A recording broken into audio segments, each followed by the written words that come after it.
Welcome to all of you on Eddy Chemical Point. In this video, we read this about condensation and how many types of condensation. Basically, two types of film oil condensation and drop oil condensation. पिछले video में आपने देखा था कि condensation की मैंने छोटी सी आप कह सकते हैं एक प्रकार का ट्रेलर दिखाया था और उसमें कुछ ऐसे नए टर्म इंट्रोड्यूस कराया था जो कि मैं यहाँ पे डायरेक्ट स्किप करूंगा। अगर आप वो वीडियो देख लेते हैं उसके बाद इस वीडियो को देखते हैं तो आपको अच्छे से समझ में आएगा। चलिए शुरू करते हैं। कंडेंसेशन। कंडेंसेशन क्या होता है? बेसिकली कंडेंसेशन जब आपका होता है जब आप किसी वेसल में, ठीक है, कोई लिक्विड है उसको आप क्या करते हैं, हीट कर देते हैं और उसके सैचुरेशन टेम्परेचर से ज्यादा हीट दे देते हैं। कब? जैसे मान लीजिए आपका यहाँ पे प्रेशर 1 atm है और यह लिक्विड आपका पूरा वेपर में कन्वर्ट हो चुका है, यानी ये 100 डिग्री सेंटीग्रेड टेम्परेचर से ज्यादा है। ओके, ठीक है। तो अब यहाँ पे आप देखेंगे मैं बार बार कंडेंसेशन में बोलूंगा और अभी बोल भी दे रहा हूँ, डिस्कस भी करूंगा। कंडेंसेशन बेसिकली वह आपका फिनोमेना है, वह प्रोसेस है change from vapour to liquid is known as that condensation. मैं क्या बोला? Vapour to liquid. आप देखेंगे मैं बार बार वेपर बोल रहा हूँ, गैस नहीं बोल रहा हूँ। क्यों? अब यहाँ पे थोड़ा सा डिस्कस कर लेते हैं। What is difference between gas and vapour? Gas and vapour देखिएगा, गैस और वेपर में फर्क इतना है कि जब आप किसी लिक्विड को हीट करेंगे, जैसा कि अगर मैं इसको वाटर लेता हूं, ठीक है, अगर इसका टेम्परेचर इसके सैचुरेशन टेम्परेचर के नियरली है, यानी इसका टेम्परेचर कितना है 101, 102 या 105, 110, ठीक है, ऐसा कुछ इसका आपको देखने को मिलेगा। तो मतलब उस लिक्विड जो आपका जिस टेम्परेचर पर इस लिक्विड का टेम्परेचर इतना है उसको हम बोलेंगे कि अभी उसकी प्रोसेस में है, वो वेपर में है। लेकिन अगर वही वाटर जो मैं यहाँ कंसीडर किया हूँ इसका टेम्परेचर हम 190, 180, 170, 160, मतलब उसके सैचुरेशन टेम्परेचर से बहुत हाईली उसका टेम्परेचर है, उसे हम बोलेंगे गैस। ठीक है, तो बेसिकली आप एक चीज यहाँ पे नोटिस कर रहे होंगे ये कि मैं बार बार वेपर जब बोलूंगा यानी उसका जो टेम्परेचर होगा कंडेंसेशन में, जो बेसिकली आपका देखने को मिलेगा जिसका मैं कंडेंस करूंगा जो वेपर, उसका टेम्परेचर बेसिकली कितना होगा 101 या 100, मतलब उसके नियरली, उसका सैचुरेशन टेम्परेचर के नियरली उसका टेम्परेचर रहेगा, उसे बोलते हैं वेपर। ठीक है, ओके। आप अब देख रहे हैं कि वेपर क्यों बोलेंगे, समझ गए। अब कंडेंसेशन यानी कंडेंसेशन में कि मैं बात कर रहा हूं तो मैं बोला था कि जब वेपर कन्वर्ट हो चुका रहता है तो उसका टेम्परेचर कांस्टेंट हो जाता है और वहां पे लेटेंट हीट इंट्रोड्यूस हो जाती है। मैंने क्या बोला था? Latent heat. और लेटेंट हीट को ही हमको रिमूव करना है, लेटेंट हीट को ही रिमूव करना है। जैसे ही आपका लेटेंट हीट रिमूव हो जाएगा आपका कंडेंसेशन देखने को मिलेगा। यानी कंडेंसेशन में फर्स्ट ऑफ ऑल क्या आपको रिमूव करना होता है? Latent heat. ठीक है, ओके। तो कंडेंसेशन को अगर मैं डिफिनीशन आपको बता दूं तो कंडेंसेशन एक प्रकार का वैसा फिनोमेना है जिसमें मैं लेटेंट हीट को रिमूव किया जाता है किसी मेथड के थ्रू। अब इसमें मैं बार बार वेपर क्यों इंट्रोड्यूस कराता हूं ये भी आपको बता दिया। अब हो सकता है कि जब आप किसी वेपर को उससे जब लेटेंट हीट को रिमूव कराते हैं तो कई टाइप की मेथड हो सकती हैं। बेसिकली आपको दो प्रकार की मैकेनिज्म देखने को मिलेगी। पहला होगा आपका जो फिल्म वाइज कंडेंसेशन, दूसरा होगा ड्रॉप वाइज कंडेंसेशन। ठीक है, ओके। फिल्म वाइज कंडेंसेशन क्या होता है ये जानते हैं। फिल्म वाइज कंडेंसेशन बेसिकली वह टाइप का कंडेंसेशन होता है इसमें आपको कोई सरफेस दिया जाएगा, हो सकता है कि वो सरफेस वर्टिकली हो या हो सकता है आपका वो सरफेस हॉरिजॉन्टल। ठीक है, ओके। वर्टिकल अगर होगा तो उसके लिए अगर मैं बात करूं या समझिए वर्टिकल आपका सरफेस कुछ ऐसा होगा, ध्यान से देखिएगा। इतना कॉन्फिडेंस है कि या अगर आप वीडियो देख लेते हैं तो कंडेंसेशन की आपकी सारी डाउट क्लियर हो जाएगी। ये आपका वर्टिकल सरफेस है, ये कोई वेपर इसमें ऐसे आ रही होगी, ठीक है, कुछ ऐसे आ रही होगी, यानी वेपर इसके ऐसे सरफेस पर डायरेक्ट आएगी। तो इसकी सरफेस जो होती है फिल्म वाइज कंडेंसेशन में कुछ ऐसी बनाई जाती है, बिल्कुल क्लीन हो, अनकंटामिनेटेड हो, मतलब बिल्कुल स्मूथली होगी। यानी जैसे ही ये वेपर इसके सरफेस पर आएगा, जैसे ये वेपर इसके सरफेस पर आएगा या इस सरफेस को बिना गीले किए हुए तुरंत क्या होगा? नीचे गिर जाएगा। किसकी वजह से? ग्रेविटेशनल फोर्स की वजह से, ग्रेविटी की वजह से ये डाउन हो जाएगा। लेकिन अब आपको देखना ये है कि यह वेपर जब बार बार इस सरफेस पर आएगा तो कुछ एक आपको बाउंड्री लेयर देखने को मिलेगी, लाइक एज कुछ ऐसी देखने को मिलेगी, कुछ ऐसी आपको बाउंड्री लेयर देखने को मिल जाएगी धीरे धीरे। ओके, कुछ ऐसा, क्योंकि बार बार वेपर जब आएगा इसके कांटेक्ट में तो धीरे धीरे क्या होता है, मैंने बताया था, अगर आप फाउलिंग फैक्टर पढ़ेंगे जाके हीट ट्रांसफर में तो वहां देखेंगे कि एक लेयर बन जाती है जब कोई वेपर बार बार किसी सरफेस का कांटेक्ट में आता है। तो आप देखेंगे कि जब वह वेपर इस सरफेस के पहले आपको जब फर्स्ट टाइम आया था तो उस समय इसका रेट ऑफ हीट ट्रांसफर जो था वो मैक्सिमम था, क्योंकि इसके बीच में डायरेक्ट वेपर इस सरफेस के कांटेक्ट में आ रहा था। एक बात याद रखिएगा, यह जो सरफेस है इस सरफेस का टेम्परेचर क्या होता है, बिल्कुल ठंडा किया जाता है। इस सरफेस को ऐसा रहता है कि यह सरफेस बिल्कुल आपका कंडेंस रहता है, यानी कि तभी तो यह वेपर आपका मान लीजिए टेम्परेचर हाईयर है, हाई टेम्परेचर, इसका टेम्परेचर लो टेम्परेचर, और जब हाई टू लो आता है, जैसे ही हाई वेपर किसी ऐसे गीले सरफेस के कांटेक्ट में आएगा तो इस सरफेस से क्या होता है, इस वेपर में जो लेटेंट हीट होती है वह लेटेंट हीट रिमूव हो जाती है और वेपर क्या होता है, लिक्विड में कन्वर्ट हो जाता है। बेसिकली आपने इतना समझा, ठीक है। तो अब आप देखेंगे जब इसमें यह वेपर फर्स्ट टाइम आया था तो कोई लेयर यहाँ पे नहीं थी, लेकिन बार बार वेपर आने की वजह से एक लेयर क्रिएट हो जाती है, जिसकी वजह से एक टाइम के बाद आपका रेट ऑफ हीट ट्रांसफर क्या होता है, कम हो जाता है। ठीक है, अब हो सकता है कि आपका ये जो सरफेस है वर्टिकल है, हो सकता है आपका सरफेस से कुछ हॉरिजॉन्टल भी बनाया जाए।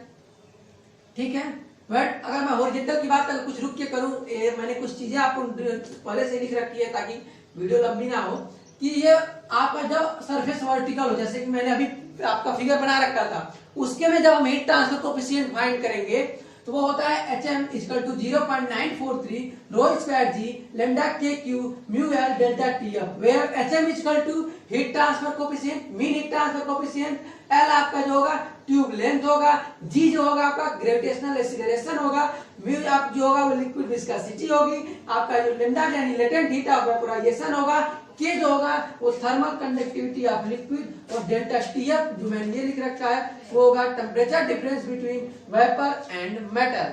अगर यही आपका सरफेस अब क्या है, हॉरिजॉन्टल है, कुछ ऐसा बनाया गया है, ठीक है, तो वहां आपको क्या मिलेगा, ये आपकी जो G वैल्यू है डाटा वो कुछ ऐसी हो जाएगी। ठीक है, और L की जगह D नॉट हो जाएगा बस, और सारी चीजें D नॉट क्या हो गया, अब ट्यूब की आपकी डाया हो गई। ठीक है, तो ये था ड्रॉप वाइज कंडेंसेशन और filmwise condensation, sorry dropwise condensation नहीं but filmwise condensation. Filmwise condensation आपका दो टाइप का हो सकता है, हॉरिजॉन्टल या वर्टिकल। अब हम बात कर लेते हैं ड्रॉप वाइज कंडेंसेशन की। देखिए ड्रॉप वाइज कंडेंसेशन क्या होता है। ड्रॉप वाइज कंडेंसेशन में आपको सरफेस देखने को मिलेगा, वो भी कुछ वर्टिकल में आपको ऐसे दिखने को मिलेगा, लेकिन इसकी जो सरफेस होती है उसकी सरफेस में कुछ ऐसा फिनोमेना किया जाता है कि इसका जो सरफेस है बेसिकली आपको कुछ कंटामिनेटेड देखने को मिलेगा। क्या देखने को मिलेगा, कंटामिनेटेड, यानी कुछ गंदगी इसके सरफेस पे रहेगी। ठीक है, जिसकी वजह से जब यह वेपर कोई इसकी डायरेक्ट कांटेक्ट की सरफेस में आएगा, क्योंकि इसका सरफेस आपका टेम्परेचर इसका लो है, लो टेम्परेचर है, इसका हाई टेम्परेचर है, जैसे ही इसके कांटेक्ट में आएगा यह वेपर कंडेंस हो जाएगा और कंडेंस होने के बाद लिक्विड फॉर्म में हो जाएगा। लेकिन इस सरफेस की यह प्रॉपर्टी है, ड्रॉप वाइज कंडेंसेशन की यह प्रॉपर्टी है कि जब यह जो सरफेस है, क्योंकि यह सरफेस कंटामिनेटेड है, यानी जब यह जो आएगा वेपर वो यहाँ से जैसे ही आएगा यहाँ पे कुछ ऐसा ड्रॉप बन जाएगा, फिर कुछ यहाँ ड्रॉप बन जाएगा, कुछ यहाँ ड्रॉप बन जाएगा। मतलब आप देख रहे हैं कि ड्रॉप वाइज कंडेंसेशन है वह सरफेस को गीला नहीं कर रहा है, वह सरफेस को गीला कर नहीं कर रहा था, लेकिन फिल्म वाइज कंडेंसेशन जो था वो डायरेक्ट क्या होता है, एक आपका बाउंड्री लेयर बन रही थी, जिसकी वजह से क्या होता है, एक सरफेस गीला हो जाता था और इस बाउंड्री लेयर की वजह से उसमें हीट ट्रांसफर रेट कम हो जाता था। लेकिन ड्रॉप वाइज कंडेंसेशन में आप देखेंगे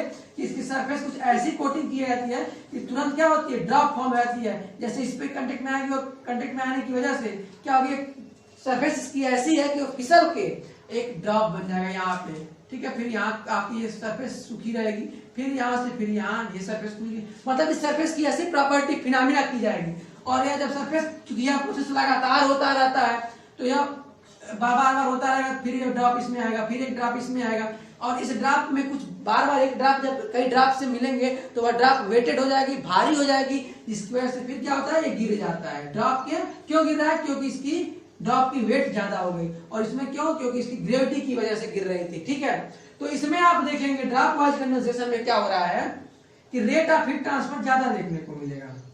क्यों, क्योंकि इसमें कोई बाउंड्री लेयर क्रिएट नहीं हो रही है। लेकिन आपको समझना एक बात ये होगा कि यह प्रोसेस जो होगा ना काफी लंबे टाइम तक नहीं हो सकता, क्योंकि एक टाइम के बाद देखेंगे बार बार जब वेपर इस सरफेस के कांटेक्ट में आएगा तो वह भी क्या होगा, इस सरफेस को गीला कर देगा। और जैसे ही गीला होगा यानी यहाँ पे कुछ आपको बाउंड्री लेयर धीरे धीरे देखने को मिलनी स्टार्ट हो जाएगी। यानी drop wise condensation rate of heat transfer तो ज्यादा है लेकिन कुछ टाइम के लिए ज्यादा है, कुछ टाइम की सर्टेन टाइम बाद आपको रेट ऑफ हीट ट्रांसफर कम हो जाता है। ठीक है, ओके। अब हम बात करें कि ड्रॉप वाइज कंडेंसेशन अगर हम कुछ टाइम लॉन्ग टाइम तक बनाना चाहें तो क्या वह प्रोसेस होगा। ठीक है, how to achieve dropwise condensation in any process in any chemical industry. So basically first of all हम यहाँ करें वेपर जो है इसका जो ड्रॉप वाइज कंडेंसेशन में जो वेपर जो इस सरफेस पे आ रहा है उस वेपर में डायरेक्ट हम क्या करें फैटी एसिड या वैक्स का मिक्स कर दे उस वेपर में। ठीक है, दूसरा ये तो वेपर में डायरेक्ट मिक्स कर रहे थे इन मिक्स ऑफ वेपर। ठीक है, ओके। या तो हम जो सरफेस है इन सरफेस, ठीक है, इन सरफेस की जो सरफेस है इस सरफेस पे हम गोल्ड या टेफ्लॉन की कोटिंग कर दें, तब जाके हमारा ड्रॉप वाइज कुछ देर तक बना रहेगा। ओके, और या तीसरी बात, पहला फैटी एसिड या वेपर में मैं क्या कर दूं फैटी एसिड कर दूं या वैक्स का वो कर दूं, वेपर में मिक्स कर रहा हूं तब जाके वेपर क्या होगा कुछ देर तक ड्रॉप वाइज कंडेंसेशन अचीव करेगा। बट अगर ये नहीं हो पाता या तो मैं सरफेस पे क्या करूं गोल्ड और टेफ्लॉन की कोटिंग कर दूं। ठीक है, और या मैं इसमें जो इसका सरफेस है, ठीक है, उस सरफेस में मैं कुछ ऐसी चीज की पॉलिश कर दूं, कुछ ऐसी चीज की पॉलिश कर दूं जिससे वो सरफेस क्या हो इस सरफेस को गीला ना करे। कौन ड्रॉप वाइज कंडेंसेशन। ठीक है, ओके। तो ये था फिल्म वाइज कंडेंसेशन और ड्रॉप वाइज कंडेंसेशन। लेकिन बेसिकली ड्रॉप वाइज कंडेंसेशन जो होता है वो किसी भी केमिकल प्रोसेस इंडस्ट्री में देखने को नहीं मिलेगा, क्योंकि इसको अब बताइए आप भी सोचिए कि गोल्ड इतना कॉस्टली है कोई नहीं लगाएगा, टेफ्लॉन भी कॉस्टली है ये भी कोई नहीं यूज करेगा, और वेपर में वैक्स और फैटी एसिड मिक्स करना ये भी इम्पॉसिबल है। ठीक है, तो ये सारी चीजें मुश्किलें आ रही थी, इसीलिए हम आपके इंडस्ट्री में बेसिकली क्या होता है फिल्म वाइज कंडेंसेशन लॉन्च किया जाता है, फिल्म वाइज कंडेंसेशन इंट्रोड्यूस किया जाता है। हालांकि रेट ऑफ हीट ट्रांसफर तो कम हो जाता है एक टाइम के बाद, लेकिन मेरे पास ज्यादा कॉस्टली होता है इसलिए हम फिल्म वाइज कंडेंसेशन को अचीव करते हैं। तो बेसिकली आप डिफरेंस भी बोल सकते हैं कि फिल्म वाइज कंडेंसेशन में क्या होता है रेट ऑफ हीट ट्रांसफर कम होता है, रेट ऑफ किसमें फिल्म वाइज कंडेंसेशन में, और वहीं ड्रॉप वाइज कंडेंसेशन में रेट ऑफ हीट ट्रांसफर आप फिल्म वाइज कंडेंसेशन में रेट ऑफ हीट ट्रांसफर कम होता है, ड्रॉप वाइज कंडेंसेशन में ज्यादा होता है। फिर आप बोल सकते हैं दूसरा डिफरेंस कि यह फिल्म वाइज कंडेंसेशन क्या करता है सरफेस को गीला कर देता है। ठीक है, क्या कर देता है सरफेस को गीला कर देता है। ठीक है, बट वही ड्रॉप वाइज कंडेंसेशन सरफेस को गीला नहीं करता है